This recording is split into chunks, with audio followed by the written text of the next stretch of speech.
Directive number 1 calls for resolving the issue of high costs of electricity.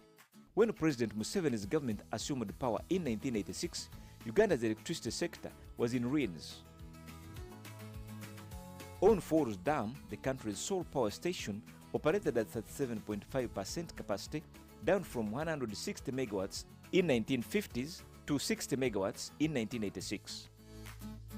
National electrification rate stood at a dismal of 4%. Frequent 18-hour daily blackouts crippled economic activity. Transmission infrastructure was decayed beyond repair. President Museveni's first and most urgent directive addresses Uganda's crippling electricity costs, a major barrier to industrialization. In our manifesto, we committed to increase the generation capacity.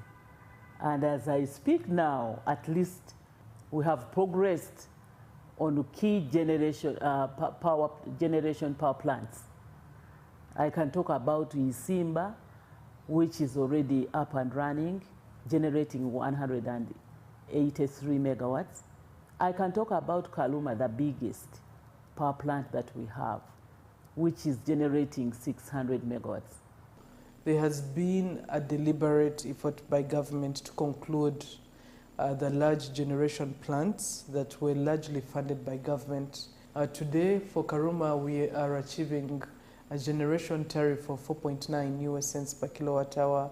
Isimba, we are achieving a generation tariff of 4.1 US cents per kilowatt hour. Right now, Bujagali, we are at about 8 US cents per kilowatt hour. So what this has done is, as we onboard these generation plants, of course, we start enjoying some slight reduction in the tariffs. With tariffs of 42% higher than regional competitors, this strategic intervention aims to slash power prices to 5 US cents for manufacturers, making Uganda Africa's most competitive investment destination. So the first beneficiary of this reduction has been the extra large industries, where today we are able to achieve the 5 US cents per kilowatt hour at off-peak. That is between midnight and 6 a.m. So today the extra large industries are able to really run their facilities and benefit from that tariff. Of course, our target is to ensure that this cascades further up to even our small and medium enterprises, but also the households. But like I said, it's a journey. As we continue to invest, we continue to address the losses on our networks. And how do we address these losses? By investing and rehabilitating our transmission and distribution networks. On the access side, over 2.3 million users have been added to the national grid, and the government is planning to add more 1.5 million users in the next 5 years. Besides, for the first time in the history of Uganda, President Yoweri Museveni commissioned the 289 kilometers Kole Gulu-Nebarua 132 kilovolt transmission line connecting West Nile to the national electricity grid. President Museveni's strategic investment in Uganda's energy sector are finally bearing fruit, transforming the country's power landscape from one of scarcity and exorbitant costs to reliability and affordability. With Uganda now able to generate enough electricity for the country, government is now steadily recapitalizing and revolutionizing the rail network system in the country in order to match with these volumes. Renovation of the meter gauge rail is underway, as Mr. Waiswa Bagea explains. As you know, the meter gauge railway has been the railway I've been using since the colonial times. Unfortunately, during those darker days, if I may call them, this railway was wasted. It was not maintained, and to make it worse, it was vandalized. The whole Kampala to Kasese line was vandalized. We have the Busoga loop was vandalized fully. So now the government has embarked on rehabilitating these roads, these railways. As I talk now, we have done more than 90% of the meter gauge railway from Mukono up to Malaba. The passenger train operations were launched by the Minister of Works, General Katumba Wamala. To move at the same pace with the modern world, President Yoweri Museveni launched the construction of the 272-kilometer standard gauge rail last year from Malaba on the Kenyan border to Kampala, Uganda's capital. Yapi Mackenz's group from Turkey has been selected to carry out this investment. This project will cost approximately 2.7 billion euros, about Uganda shillings 10.8 trillion, and construction is expected to last for 4 years. I wish to inform you that this month, the standard gauge rail construction is set to start, is set to begin. Acquisition of land for the standard gauge rail project is complete, and the government has paid over 134 billion shillings for compensation to 5,336 project-affected persons. Eno transformation yennyini togiraba abantu bajja kufuna emirimu leka emirimu eginaabeera muno mwennyini niye waliwo emirimu nga ffe abali casual people tujja kufumba kabalagala, tujja kufumba caayi, restaurants, hotels for employment. So nze nkiraba project okujja kwayo ya standard gauge erina kikulu kyegenda okukola ku bulamu bw'abantu wano mu kitundu.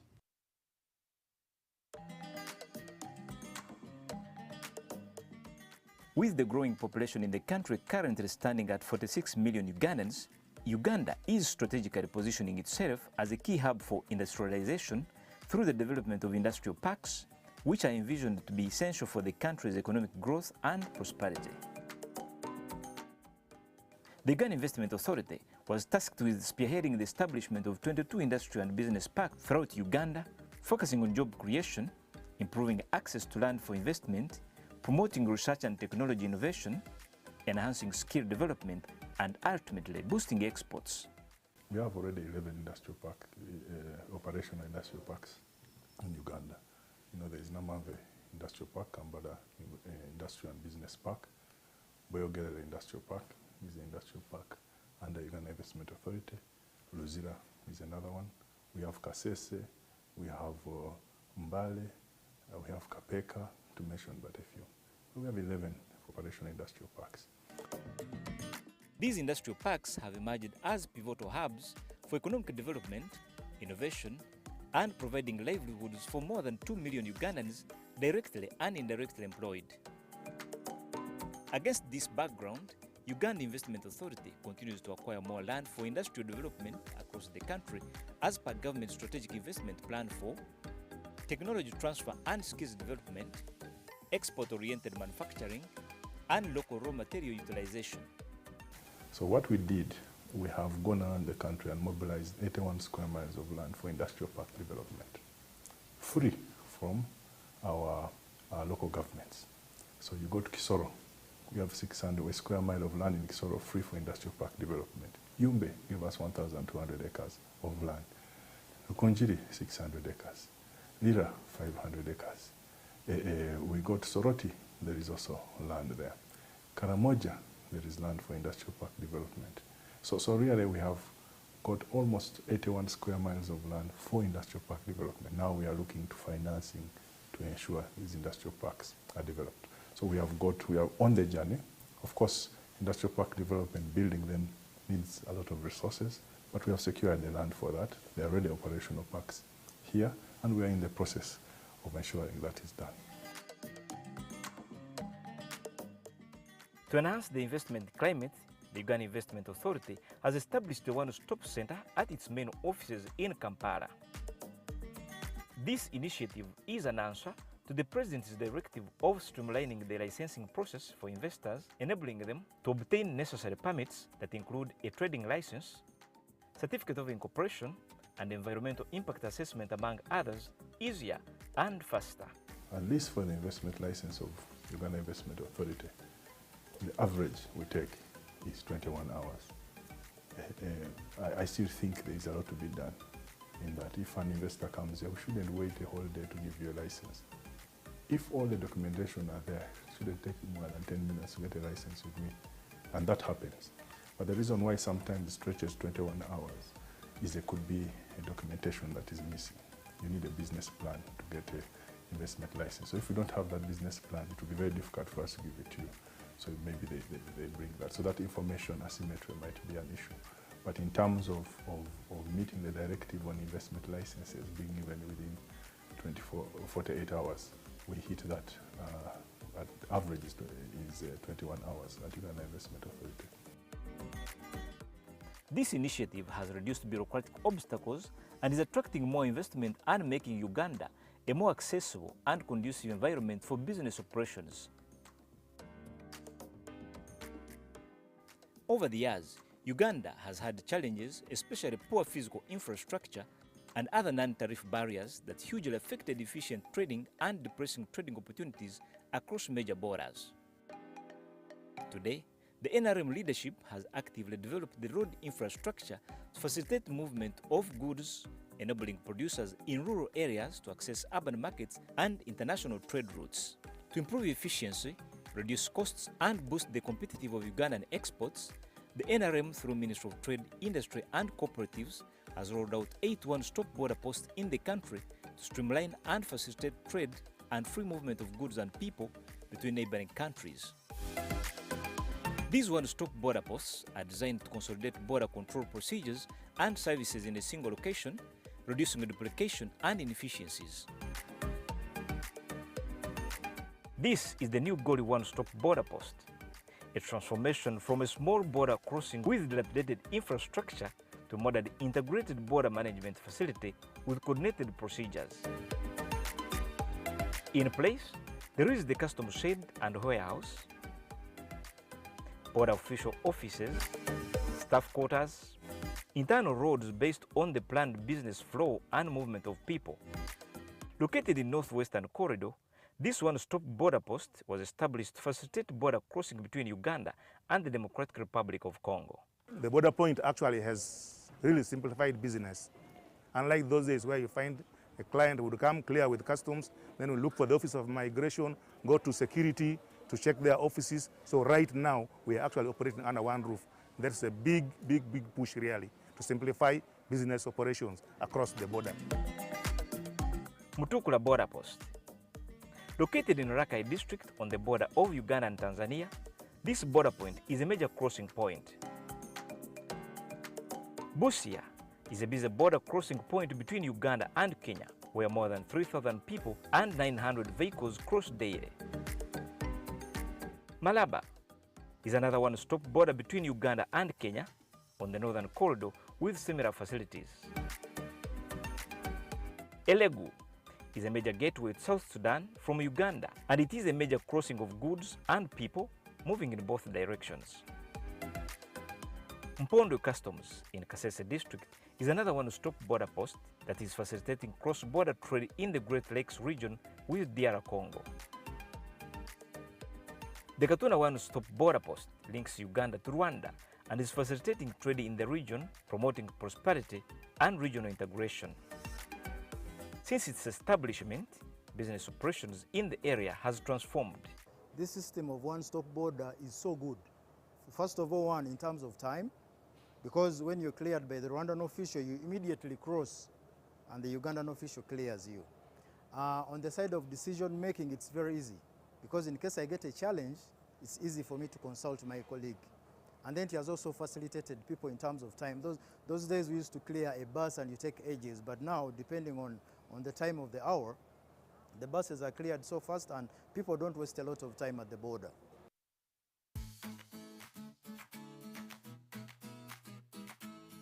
Established in 1998, the Inspectorate of Government continued to promote and foster strict adherence to the rule of law. Under the NRM leadership, 16 regional offices have been established across the country to help in quick detection, prevention, and enforce the leadership code of conduct. This is because corruption, what most people think is our main function, fighting corruption. But corruption happens at the tail end of a process that begins by violation of rules and regulations. In the continued pursuit for zero tolerance to corruption in Uganda, government, through Directorate of Ethics and Integrity, established the Interagency Forum Against Corruption which is a coordinating mechanism for institutions that are mandated to enhance accountability and fight corruption in the country. The Inspectorate of Government, Public Procurement and Disposal of Assets Authority, Office of the Auditor General, State House Anti-Corruption Unit, the Criminal Investigations Directorate Fraud Squad, among others. Besides the main achievements registered by this arm of government, between 2022 and 2023, over 2,082 corruption cases were investigated, and consequently, 555 culprits have been prosecuted in courts of law, while 82 public officials have also been convicted and barred from holding public offices for a period of 10 years. Furthermore, in 2020 and 2023, over 417 special and forensic investigations were undertaken by the Office of the Auditor General, and consequently, 97 billion was averted, while assets worth 367.9 billion were recovered. And I want to use this opportunity to inform people out there that if you are dissatisfied with the way government is handling you as a service consumer and a taxpayer, you should report to the Inspectorate of Government. If, for example, you go to police to report a case and they don't handle you well and they ask you for money and they dilly-dally so that you give them money, do not accept that poor quality service. Report to the Inspector General of Government. With more government support, the Inspectorate of Government will continue to fulfill its mandate of fostering strict adherence to the rule of law for a better society that is corruption-free. With these achievements, there is no doubt that the implementation status of the 23 presidential guidelines and directives have had an impact on service delivery. Well, today we have looked at directives 1 to 5. Next week, on the same day, we will look at directives 6 to 9. Thank you for watching. See you next week.